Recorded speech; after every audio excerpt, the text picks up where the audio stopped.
ভিডিওতে যে প্রাণীটিকে দেখছেন এটি হচ্ছে ডায়ার উলফ বা ডায়ার নেকড়ে। তবে এটি কোনো সাধারণ উলফ বা নেকড়ে নয়, কারণ এই প্রজাতির নেকড়েগুলো প্রায় আজ থেকে 13,000 বছর আগে আইস এজের সময় পৃথিবী থেকে হারিয়ে যায়। তবে অবাক করার বিষয় হলো গত 2024-এর 1 অক্টোবর এবং 2025-এর 31 জানুয়ারি কলোসাল বায়োসায়েন্সের বিজ্ঞানীরা ডায়ার উলফের ফসিলস থেকে ডিএনএ কালেক্ট করে আবারও পুনরায় জীবিত করেছে এই ডায়ার উলফের বাচ্চাগুলোকে। এবং বর্তমানে এই বাচ্চাগুলো আমেরিকায় প্রায় 2000 একর জমিতে সুস্থভাবে দিন কাটাচ্ছে। কিন্তু প্রশ্ন হলো, সত্যি কি বর্তমান সময়ে এসে আজ থেকে প্রায় 13,000 বছর আগে হারিয়ে যাওয়া বিভিন্ন প্রাণীদের জিন এডিটিং এর মাধ্যমে আবারও পৃথিবীতে ফিরিয়ে আনা যায়? এবং এই পদ্ধতির মাধ্যমে কি আমরা বিভিন্ন বিলুপ্ত হয়ে যাওয়া প্রাণী যেমন ডাইনোসর, রেড হক, ম্যামাথ এদের কি আবারও পৃথিবীতে ফিরিয়ে আনতে পারি? নাকি এই সম্পূর্ণটাই হলো বিজ্ঞানীদের চালাকি বা কলোসাল বায়োসায়েন্সের বিজনেস স্ট্র্যাটেজি? এছাড়াও এই পুরনো দিনের হারিয়ে যাওয়া প্রাণীগুলো যাদের প্রাকৃতিক নিয়ম অনুসারে বর্তমান সময়ে থাকার কোনো কথাই ছিল না, তাদের আবারও এই বর্তমান সময়ে ফিরিয়ে আনাটা কি ঠিক? এতে বর্তমান সময়ে যে সমস্ত প্রাণী আছে তাদের অস্তিত্ব সংকটে যাবে না তো? এই সমস্ত প্রশ্নের উত্তর আজকের এই ভিডিওতে জানবো, সুতরাং ভিডিওটি সম্পূর্ণ দেখার অনুরোধ রইল।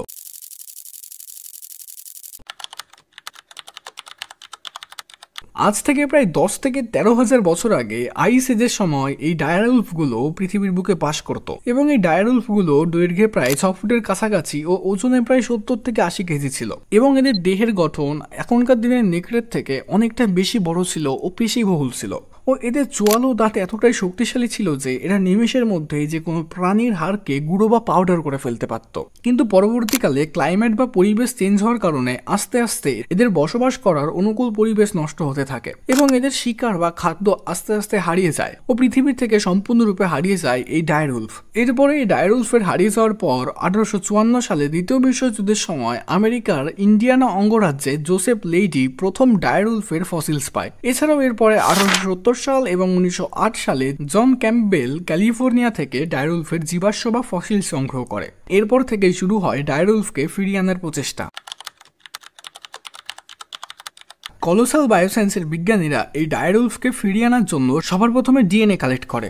তার আগে যারা ডিএনএ কি জানে না তাদেরকে বলি, সাপোজ আজকে পৃথিবীতে মানুষ আছে ও যারা বিরিয়ানি বানাতে পারে, কিন্তু ইন ফিউচার ধরো এই মানুষরা পৃথিবী থেকে হারিয়ে যায় এবং এই মানুষের সাথে সাথে বিরিয়ানিও হারিয়ে যায় ও কয়েক হাজার বছর পর পৃথিবীতে আবার একটা নতুন প্রজাতি আসে, কিন্তু এই প্রজাতিগুলো বিরিয়ানি কি সেটা জানে না বা বানাতে পারে না। তবে এই প্রজাতিগুলোর কাছে যদি কোনো রকম ভাবে বিরিয়ানি বানানোর রেসিপি চলে আসে তাহলে তারাও কিন্তু বিরিয়ানিকে বানাতে পারবে। আর ঠিক একইভাবে ডিএনএ হলো এমন একটা রেসিপি যার থেকে ইন ফিউচার কোনো প্রাণী যদি বিলুপ্ত হয়ে যায় বা হারিয়ে যায় তাকে রিসার্চের মাধ্যমে আবারও পৃথিবীর বুকে ফিরিয়ে আনা যাবে। এবং তারা এই ডিএনএ গুলো পেয়েছিল আজ থেকে প্রায় 13,000 বছর পুরনো ডায়ার উলফের একটি দাঁত থেকে এবং 72,000 বছর পুরনো ডায়ার উলফের একটি মাথার খুলির থেকে। কিন্তু যেহেতু এই সংগ্রহ করা ডিএনএ গুলো অনেক অনেক বছর পুরনো ছিল, তাই এই ডিএনএ গুলো থেকে নতুন প্রাণী জন্ম দেওয়া বা ভ্রূণ তৈরি করাটা অনেকটা চ্যালেঞ্জিং বা অসম্ভব ছিল। এছাড়াও বিজ্ঞানীদের এই ডিএনএ গুলো রিড করতে অনেক সমস্যা হয়, কারণ বেশিরভাগ প্রাণী ডিএনএ মৃত্যুর পর অনেকগুলো ছোট ছোট অংশে ভাগ হয়ে যায়, যার কারণে এই ডিএনএ গুলো সহজে অ্যানালাইসিস বা রিড করা যায় না। তাই বিজ্ঞানীরা এরপর জিন এডিটিং পদ্ধতির সাহায্য নিতে থাকে এবং এই পদ্ধতিকে ফলো করার জন্য বিজ্ঞানীরা প্রথমে ডায়ার উলফের নিকটবর্তী জীব বা বংশধর খুঁজতে থাকে। বিজ্ঞানীরা লক্ষ্য করে যে ডায়ার উলফ এবং গ্রে উলফ দেখতে ও শারীরিক গঠনের দিক থেকে অনেকটা সিমিলার, তাই বিজ্ঞানীরা জিন এডিটিং এর জন্য গ্রে উলফকে বেছে নেয় এবং বিজ্ঞানীরা আধুনিক গ্রে উলফের সাথে ডায়ার উলফের জিনকে কম্পেয়ার করে দেখে এবং মোট 14টি জিনের মধ্যে 20টি পরিবর্তন খুঁজে পায়, যেই পরিবর্তনগুলো বর্তমান গ্রে উলফের মধ্যে ছিল না। আর এই পরিবর্তনগুলো ছিল বড় প্রশস্ত মাথা, অধিক রোগ প্রতিরোধ ক্ষমতা এবং শক্ত চোয়াল ও লোমশ দেহ। কিন্তু সম্পূর্ণরূপে একটি নতুন ডায়ার উলফকে জন্ম দিতে গেলে এই পরিবর্তনগুলো গ্রে উলফের ভ্রূণের মধ্যে অ্যাড করতে হতো। সেই মতো বিজ্ঞানীরা ক্রিসপার জিন এডিটিং এর মাধ্যমে গ্রে উলফের জিনে বা ভ্রূণে ওই 20টি পরিবর্তন অ্যাড করে এবং এই এডিট করা ভ্রূণগুলোকে বিজ্ঞানীরা নর্মাল দুটি কুকুরের গর্ভে স্থাপন করে এবং গর্ভধারণের পর কুকুর দুটি 2024-এর 1 অক্টোবর রিমুলাস ও রেমাস নামের দুটি পুরুষ ডায়ার উলফকে জন্ম দেয়। এরপরে বিজ্ঞানীরা আবার এই সেম পদ্ধতি ফলো করে গত 31 জানুয়ারি খালিসি নামে একটি মেয়ে ডায়ার উলফের জন্ম দেয়। আর এটাও বলে রাখা ভালো যে বিজ্ঞানীরা এই ডায়ার উলফকে ফিরিয়ে আনার জন্য প্রায় 500 কোটি টাকা খরচ করে ফেলেছে। শুধু তাই নয়, ইন ফিউচার তারা হাজার হাজার কোটি টাকা খরচ করে বড় বড় কচ্ছপ, যেগুলি আমাদের ঘরবাড়ির থেকেও বড় এবং এলিফ্যান্ট বার্ডের মতো বিভিন্ন হারিয়ে যাওয়া প্রাণীদের ফিরিয়ে আনবে। এই প্রজেক্টের মাধ্যমে কোলোসাল বায়োসায়েন্সের বিজ্ঞানীরা দাবি করে যে এটি হলো বিশ্বের প্রথম সফল ডি-এক্সটিনশন।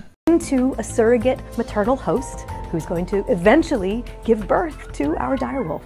তবে অন্য বিজ্ঞানীদের মতে কোলোসাল বায়োসায়েন্স যেটিকে ডায়ারউলফ বলে দাবি করছে সেটি হলো একটি জেনেটিক্যাল পরিবর্তিত হাইব্রিড গ্রে উলফ, যেটা কিছু কিছু দিক থেকে ডায়ারউলফের মতো দেখতে কিন্তু সম্পূর্ণভাবে ডায়ারউলফ নয়।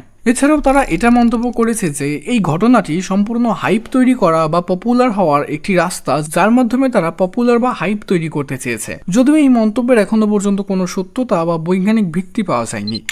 কিন্তু এরপরে যে প্রশ্নটি থাকে সেটি হচ্ছে, সত্যি কি জিন এডিটিং এর মাধ্যমে আজ থেকে হাজার হাজার বছর আগে হারিয়ে যাওয়া বিভিন্ন প্রাণীদের ফিরিয়ে আনা যায়? তাহলে কি ভবিষ্যতে আমরা পৃথিবীর বুকে ডাইনোসর, ডোডো, ম্যামাথ, গ্রেট অক এদের দেখতে চলেছি? তবে চলুন জেনে নিই এই প্রশ্নটিকে ভিডিওর পরবর্তী পার্টে। আসলে জিন এডিটিং এর মাধ্যমে হারিয়ে যাওয়া প্রাণীদের ফিরে পেতে চাইলে অনেক অনেক বিষয়কে মাথায় রাখতে হয়।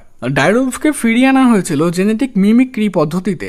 তবে এই পদ্ধতিতে কোনো বিলুপ্ত প্রাণীকে ফিরিয়ে আনতে হলে অনেক শর্ত মাথায় রাখতে হবে, যার প্রথমটি হলো অ্যানসিয়েন্ট বা প্রাচীন ডিএনএ এবং ফসিলস পাওয়া। যেমন আমরা ডায়ারউলফের ক্ষেত্রে দেখেছি আজ থেকে প্রায় 13,000 বছর ও 72,000 বছর পুরনো ফসিলসের থেকে ডিএনএ কালেক্ট করা হয়েছে।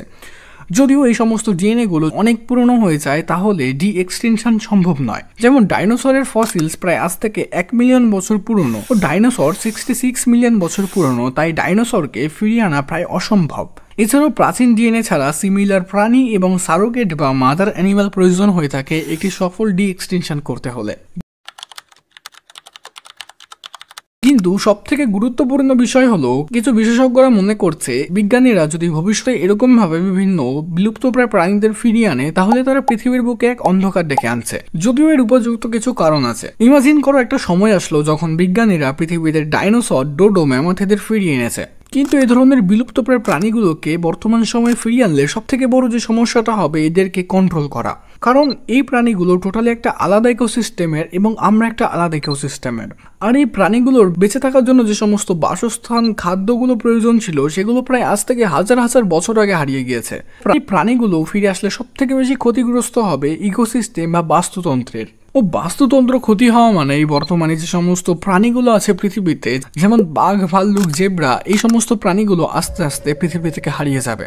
আর সবশেষে আমার এইটা মনে হয় যে বিজ্ঞানীরা এই পুরনো দিনের জিনিস নিয়ে মাথামাতি না করে বর্তমানে যে সমস্ত প্রাণীগুলো প্রায় বিলুপ্ত হওয়ার পথে তাদের দিকে নজর দিক। আর এই পদক্ষেপটির মাধ্যমে মানুষের পাশাপাশি প্রকৃতির অনেক ভালো হবে এবং একটা সুস্থ সবল ইকোসিস্টেম গঠন হবে। তো এই ছিল আজকের এই ভিডিও, যেখানে আমরা একটি প্রাণী ডি-এক্সটিনশন সম্বন্ধে জেনেছি। ভিডিওটি ভালো লেগে থাকলে অবশ্যই ভিডিওটিকে একটি লাইক দেবেন এবং চ্যানেলটিকে সাবস্ক্রাইব করে যাবেন।